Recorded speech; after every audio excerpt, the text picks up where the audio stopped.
Imagine a fighter plane with all the promise in the world, sleek lines, radical engineering, and a cannon big enough to make any designer grin, and a sales pitch that practically glowed with confidence. And yet, within months of its debut, this fighter of the future was tossed aside by not one, but two major air forces. The United States Army Air Corps phased it out in favor of other aircraft like the P-38, the P-47, and the P-51 as they became available. The Royal Air Force rejected it. A plane built to soar ended up grounded by disappointment. The P-39 wasn't just a misfit, it was a machine caught between ambition and reality. A fighter designed to be a high-flying dog-fighting interceptor in the West, but ultimately found itself as a low-flying, low-altitude brawler in the East. This very aircraft will go on to become one of the most beloved, most effective, and most requested fighters on the entire Eastern Front. This is the story of the P-39 Airacobra, the fighter that failed upward. The Bell P-39 Airacobra was born from bold ideas and questionable execution. Bell Aircraft wanted to build something futuristic, a mid-engine fighter with tricycle landing gear and a cannon firing through the propeller hub. On paper, genius. In the air, well, the U.S. Army Air Corps quickly discovered the P-39 had a fatal flaw. It couldn't breathe at altitude. Why? Because Bell removed the turbo supercharger. Yes, the very device that lets a fighter engine go thin, high-altitude air. Without it, the P-39 wheezed like a chain smoker climbing stairs. The Air Corps wanted a high-altitude interceptor. The P-39 wanted a nap at 12,000 feet. Strike one. Then came the Royal Air Force. Britain desperately needed fighters in 1941, so they ordered hundreds of Airacobras, sight unseen. But once they flew them, the verdict was swift and brutal. Poor high-altitude performance, sluggish climb, handling quirks, and a tendency to enter spins that made test pilots suddenly religious. The RAF grounded the entire fleet only after a handful of missions. Strike two.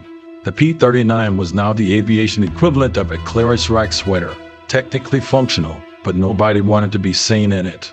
Enter Winston Churchill. The man had a war to win, a global empire to defend, and apparently a soft spot for underperforming American aircraft. Britain had already paid for hundreds of P-39s. Returning them wasn't an option. Scrapping them was wasteful. So, Churchill did something brilliant. He used a brand new Lend Lease program to re-gift the Airacobra to someone who might want it. And who might that be? The nation fighting a brutal, low-altitude, close-quarters air war. A nation whose pilots didn't care about the 30,000-foot dogfights. A nation that needed firepower, ruggedness, and speed on the deck. The Soviet Union. Churchill sent the first batch, just 20 aircraft, as a test, a diplomatic, "Hey, we thought you might like these, maybe?" The Soviets received the Airacobras in crates, assembled them, and immediately began evaluating what Western powers had already flagged. The aircraft's center of gravity shifted dangerously as ammunition was expended. Both the U.S. Army Air Corps and the RAF had noticed this issue.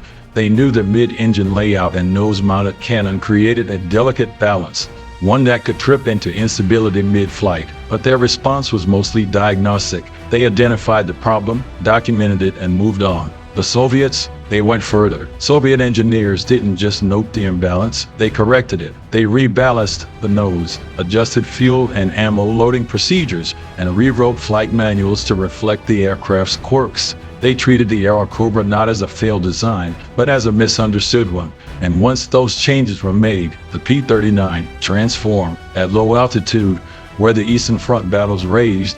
It was fast, stable, and lethal. The cannon that once threw off its balance now became its greatest asset.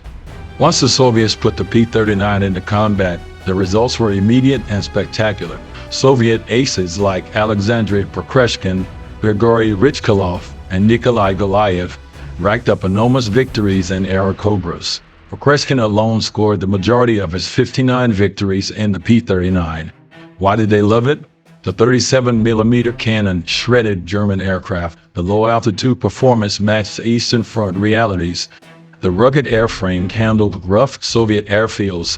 The cockpit visibility was excellent, and the mid-air design gave it superb roll and turn characteristics at treetop height. The Soviets didn't just use the P-39, they mastered it. And then something extraordinary happened.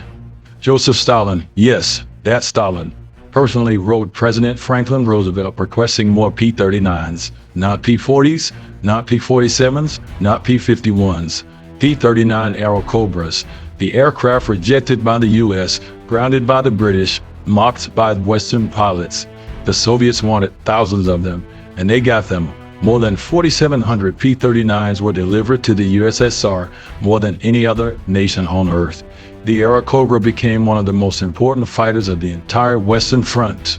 The P-39 Airacobra is the ultimate reminder that context is everything. In the West, it was a failed high-altitude interceptor. In the East, it was a low-altitude dogfighting legend.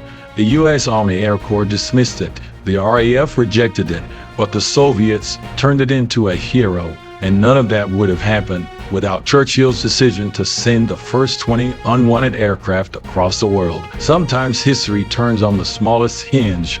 Sometimes a right tool just needs the right hands. And sometimes, just sometimes, one man's trash becomes another man's treasure.